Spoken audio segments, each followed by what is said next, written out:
안녕하세요 학생 여러분. 핵심만 쏙쏙 재미있는 한문 수업이 시작되었습니다. 오늘은 전 시간에 이어서 한자가 만들어지는 원리 마지막 부분을 좀 살펴보시고요. 그 다음에 이어지는 단어의 짜임, 문장의 구조까지 오늘까지 해서 한문의 기초 단원을 다 끝낸다고 생각을 하고 잠시 집중해 주시기 바랍니다. 자, 먼저 19페이지에 있는 내용부터 좀 살펴볼게요. 자, 19페이지 내용을 보면 전 시간에 했던 회의의 원리까지 설명이 되어 있죠. 회의의 원리를 이용해서 이미 만들어 놓았던 한자들을 결합해서 새로운 한자들을 좀 만들어 보셨나요? 오늘은 그 두 번째로 결합의 원리 중에 해당하는 형성의 원리에 대해서 좀 살펴보겠습니다. 형성의 원리를 좀 살펴보면 똑같습니다. 이미 만들어진 한자를 두 개 이상 어떻게 한다고요? 결합한다 라고 되어 있죠. 결합을 하는데 문제는 그 뜻하고 음을 결합을 한다 라고 적혀 있습니다. 무슨 말이냐? 칠판 한번 보죠. 한자가 만들어지는 원리는 총 4가지가 있었는데 그 중에서 상형의 원리, 지사의 원리는 눈에 보이는 대로 그리거나 아니면 눈에 보이지 않는 어떤 개념을 가리키거나 하는 원리였고, 전 시간에 했던 회의의 원리라고 하는 것은 뭐였죠? 이미 만들어 놓았던 한자의 뜻과 뜻을 합하는 원리였습니다. 그죠? 그래서 어떻게 되는 거였습니까? 새로운 뜻을 만드는 원리가 회의의 원리였죠. 오늘 배워야 되는 형성의 원리라고 하는 것은 이미 만들어진 한자의 뜻하고 이미 만들어진 한자의 음을 합해 가지고 새로운 뜻도 만들고 새로운 음도 만드는 원리를 형성의 원리라고 할 수 있습니다. 예를 한번 들어볼게요. 자, 우리가 잘 알고 있는 기존에 만들어 놓았던 이런 한자가 있어요. 그래서 새로 만들어진 이런 한자를 만들었습니다. 한번 적어보죠. 앞에 있는 글자가 뭐였습니까? 문을 뜻하는 한자였으니까 문이라고 적어주고요. 뒤에 있는 한자는 입구니까 입구라고 적어주죠. 자, 한번 따져볼게요. 자, 형성의 원리대로라면 하나는 뜻이고 하나는 부분에 해당을 하죠. 선생님이 결론부터 얘기를 하면 문자는 부분에 해당이 되고 입구자는 뜻 부분에 해당이 됩니다. 형성의 원리에 따르면 새로 만들어진 이 한자의 음은 앞에 부분에 해당하는 한자의 음을 그대로 가지고 가서 문이라고 읽어준다라는 거죠. 그 뜻은 뜻 부분에 해당하는 입구자의 입과 관련이 있는 거, 입으로 뭔가를 물어본다 라고 해서 이 글자는 물을 문자가 되는 겁니다. 자, 또 다른 한자 한번 예를 한번 생각해 볼까요? 어떤 게 있을까요? 이런 거 있을 수 있겠죠. 자, 우리가 만들어 놨던 이 글자를 합했습니다. 합해 가지고 새로운 글자를 이렇게 만들었어요. 이거 한번 따져보죠. 앞에 있는 한자는 푸르다 라는 한자죠. 푸르다, 청. 그리고 뒤에 있는 것은 해를 뜻하는 한자, 해, 일자가 되는 겁니다. 마찬가지 한번 분석을 해보죠. 푸르다, 청자는 이 글자의 뭐에 해당하느냐? 부분에 해당이 됩니다. 그리고 뒤에 있는 한자는 해 일자는 새로 만들어진 한자의 뜻 부분이 해당이 됩니다. 형성의 원리대로 어떤 거였죠? 부분에 해당하는 한자가 청이니까 새로 만들어진 한자도 어떻게 읽어준다고? 청이라고 읽어주는 거죠. 그리고 그 뜻은 뜻 부분에 해당하는 한자의 뜻, 해하고 관계가 있습니다. 날이 흐리다가 하늘에 해가 떴어요. 그래서 날이 맑아지는 거죠. 그래서 날 맑을 청 아니면 날 개일 청 이렇게 되는 겁니다. 우리 책에 있는 한자 한번 예를 들어 볼게요. 자, 이 글자 무슨 글자입니까? 물수라는 글자고요. 이거에다가 이렇게 생긴 글자를 합했다고 합니다.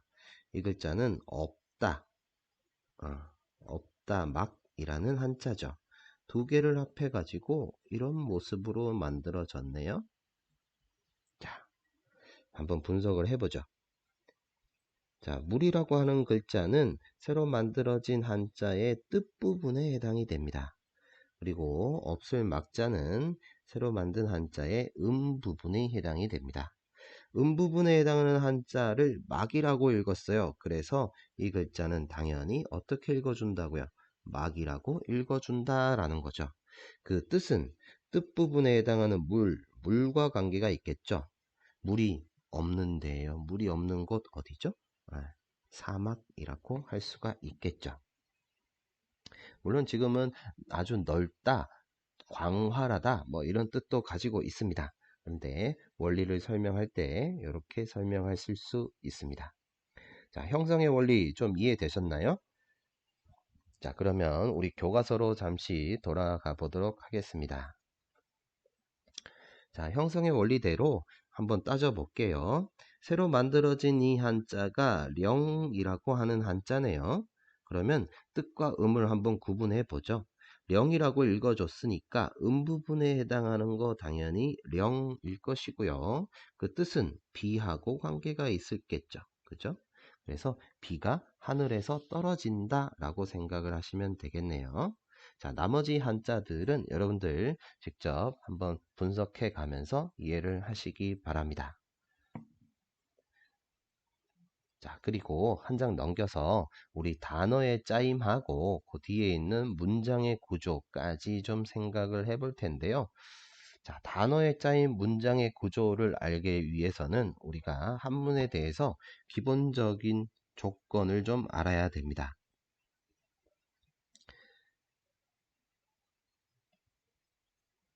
자, 한문 아니죠? 조금만 지울게요.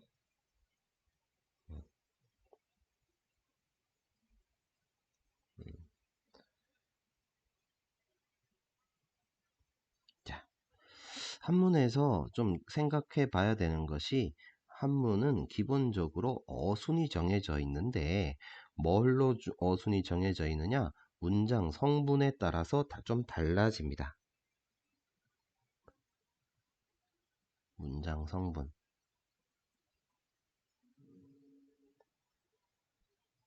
자, 한문에서 근데 문장 성분이라고 하면 국어나 영어에서처럼 여러 개를 다루는 것이 아니라 좀 간단합니다. 단지 네 가지만 생각을 하시면 돼요. 주어 있고요. 서술어 있고요. 그 다음에 목적어 있고요. 그 다음에 보어가 있습니다. 자, 주어는 여러분들 잘 알다시피 어떤 겁니까? 어디에 있어서 서술어 앞에 위치를 하면서 은는 이가 이런 식으로 해석되는 걸 얘기하겠죠. 목적어는 뭐죠? 서술어 뒤에 있으면서 뭐뭇을 뭐뭐를 이런 식으로 해석되는 걸 얘기합니다. 보어는 마찬가지 서술어 뒤에 있으면서 서술어를 좀 더 보충 설명해주는 말이다. 이렇게 이해를 하시면 되겠습니다. 한문에서의 어수는 꼭 기억을 하셔야 되는 것이 여기 적혀 있는 것처럼 주어가 제일 처음에 나오고 그 다음에 서술어 나오고 그 다음 목적어 나오고 그 다음 보어가 나온다. 이렇게 생각을 하시면 되겠죠. 그래서 각각의 위치가 정해져 있기 때문에 여러분들 요거 꼭 헷갈리지 말고 좀 생각을 하시기 바랍니다. 자, 먼저 단어의 짜임 요거 이제 단어의 짜임 뭐 또는 아니면 문장의 구조. 자, 두 개를 한꺼번에 좀 다뤄보도록 하겠습니다. 어차피 주어, 서술어, 목적어, 보어를 가지고서 구분하는 부분이니까 예를 한번 들어볼게요.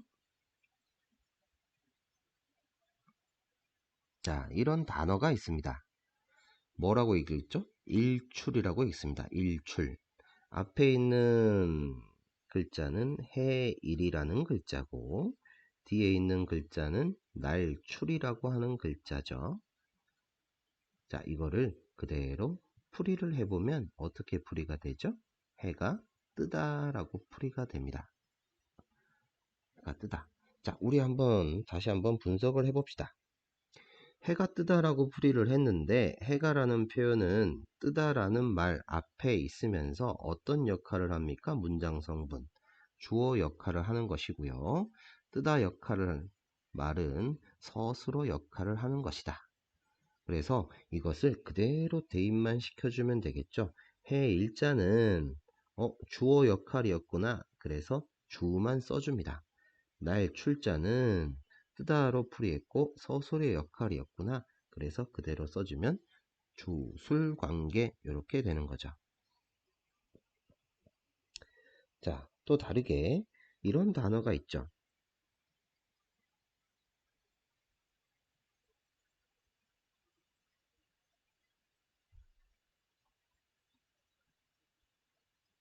자, 써봤습니다. 자, 읽으면 독서라는 단어인데요. 한번 써볼게요. 이 글자는 읽다, 독이라고 하는 글자고요. 그리고 이 글자는 책을 뜻하는 한자죠. 책, 서자가 됩니다. 그래서 이 단어를 풀이를 하게 되면은 어떻게 합니까? 책을 읽다라고 되는 거겠죠? 자, 아까처럼 똑같이 분석을 해봅시다. 책을이라고 하는 표현은 뭐뭐을로 됐으니까 당연히 목적어에 해당이 되고요. 읽다는 서술어에 해당이 되겠죠. 그대로 대입을 시킵니다. 읽을 독자네요. 읽을 독자 서술어 역할이었으니까 서술어에서 술만 뺍니다. 책 서자 목적어 역할이었네요. 그래서 목적어에서 목만 뺍니다. 그러면 이 단어의 짜임은 술목 관계가 되는 거겠죠. 자, 또 다른 단어들 한번 볼까요?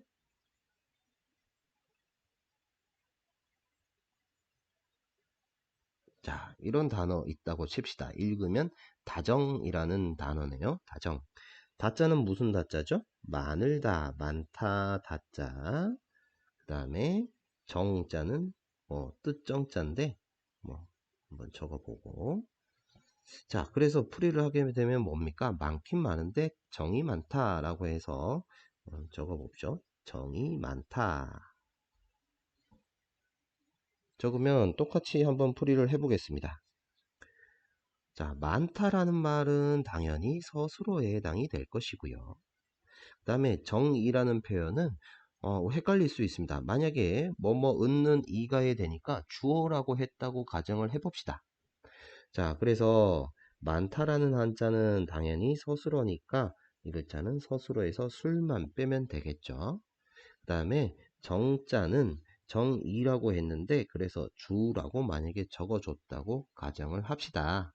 그런데 문제는 아까 전에 살펴봤다시피 한문의 어순에서 주어는 서술어 앞에 있어야 되는 거죠. 그래서 여기서는 서술어 주어가 나올 수가 없다. 다시 얘기해서 여기에서는 문장 성분이 주어가 되어서는 안 된다라는 거죠. 그러면 서술어 뒤에 있으면서 주어가 아닌 거는 뭐 있었죠? 목적어 아니면 보어 이렇게 두 가지였습니다. 그런데 정이라고 풀이가 됐으니까 목적어가 될 수가 없겠죠. 그래서 이것 같은 경우는 여기에서는 뭐라고 하면 될까요? 목적어가 아니라 보어라고 해야 되겠죠. 그러니까 여기서도 당연히 보어고 이 단어의 짜임은 술, 보 관계가 된다라는 거죠. 이해되셨나요? 자, 그 다음에 단어의 짜임 중에서 나머지 두 개를 좀 살펴보겠습니다. 자, 우리가 크다, 작다를 따지게 되면 보통 어떤 단어 씁니까? 크다, 작다. 그리고 어머니, 아버지 아니면 아빠, 엄마 뭐라고 하죠? 부, 모. 장점과 단점 뭐라고 할까요? 장, 단. 이렇게 표시가 됩니다. 해석을 해보면 한번 적어 볼게요. 크다, 작다. 크다, 작다. 다음에 이거는 뭐 아빠 엄마 적을까요? 아빠 엄마. 그 다음에 이건 아까 뭐였죠? 장점 단점 이렇게 되겠네요. 자, 이렇게 해석한 걸 보니까 우리가 좀 전에 했던 것처럼 주어, 서술어, 목적어, 보어로 해석한 게 아닙니다. 그죠? 그런데 이렇게 나란히 붙여서 글자를 써준 거죠. 실제로 우리가 이런 식으로 단어를 쓰고 있습니다. 이런 것들을 우리는 뭐라고 표현하느냐 하면 이런 것들을 병열이라고 표현을 합니다. 병열. 앞에 있는 병자는 우리 앞에서 했던 글자예요. 어떤 글자냐? 이렇게 생긴 글자 있었죠. 무슨 뜻이었습니까? 예, 맞아요. 나란히 병자였죠. 해석을 하면 어떻게 되는 거죠? 나란히 열거해놨다 라고 이해를 할 수가 있겠죠. 주어, 서술어, 목적어, 보어로 해석하지 않는 각각의 한자들을 나란히 열거해 놓은 경우를 병렬관계라고 한다라는 겁니다. 이해되시죠? 자, 그 다음에 우리가 또 한 가지 살펴볼 것은 수식관계라는 건데요. 자, 수식이라는 말 조금 좀 애매하면 뭐 꾸며준다 이렇게 생각을 합시다. 바람은 바람인데 아주 푸른 바람이라고 합시다. 바람은 바람인데 푸른 바람. 아니면 좀 어렵나요? 그러면 좀 바꿀까요? 아주 아름다운 사람을 가리켜서 우리는 미인이라고 표현을 하죠. 자, 미인 이렇게 적었습니다. 해석하면 어떻게 될까요? 사람은 사람인데 아름다운 사람이다. 이렇게 되는 겁니다. 자, 따져보니까 사람은 사람인데 어떤 사람이라고 해서 좀 더 구체적으로 설명을 해주는 것이다. 그죠? 이런 경우처럼 수식관계라고 하는 것은 앞에 있는 말이 뒤에 있는 한자를 좀 더 보충 설명을 해줄 때 수식관계에 있다 이렇게 얘기를 합니다. 우리 아까 전에 읽을 독자를 예를 들었으니까 좀 더 구체적으로 좀 들어가보죠. 책을 자세히 읽어보는 걸 우린 보통 뭐라고 합니까? 정독한다고 그러죠. 정독. 자, 정독 한번 적어봤습니다. 정독을 적으니까 이거 해석하면 어떻게 된다고 했죠? 자세히 읽는다. 자세히 읽다. 한번 따져볼게요. 이것처럼 읽기는 읽는 건데 어떻게 읽는다고? 자세히 읽어준다. 이런 식으로 구체적으로 좀 더 보충 설명, 꾸며주든다 이런 표현을 쓸 수가 있습니다. 이럴 때 우리는 수식관계라는 표현을 쓴다 이거죠. 이해되셨나요? 자, 그러면 여기까지 설명하고 교과서로 돌아가 보도록 하겠습니다. 단어의 차임 중에 첫 번째 주술관계. 주어와 서술어의 관계에 있다. 아까 전에 예를 든 것처럼 달이 뜨다라고 풀이를 했네요. 그러니까 달이 뜨다 이렇게 풀이가 되겠죠. 나머지 단어들은 직접 한번 표시를 해 가면서 각자 분석을 좀 해 보시기 바랍니다. 자, 두 번째로 가서 이번엔 술목관계와 술보관계를 보겠습니다.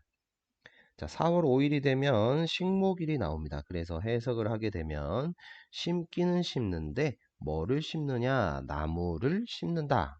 심다라는 서술어가 있으니까 당연히 앞에 위치를 할 것이고 그 다음에 나무를 목적어니까 그 뒤에 있습니다. 이런 것들을 술목관계라고 하겠죠. 그리고 한 가지 더 볼까요? 막기는 막는데 뭘 막느냐? 전염병을 막는다 라고 해가지고 이렇게 이런 단어가 만들어졌습니다. 방자죠. 막을 방자, 막자가 되는 것이고 그 다음에 전염병 역자. 그래서 서술어 목적어, 술목 관계에 해당이 되겠죠. 그 다음 술보 관계도 마찬가지입니다. 자, 술보 관계 한번 보면 요거는 서술어와 보의 관계로 이루어졌다 라고 했는데, 한번 보니까 잠겼다, 어디다가 잠겼느냐, 물에 잠겼다 라고 되는 거겠죠.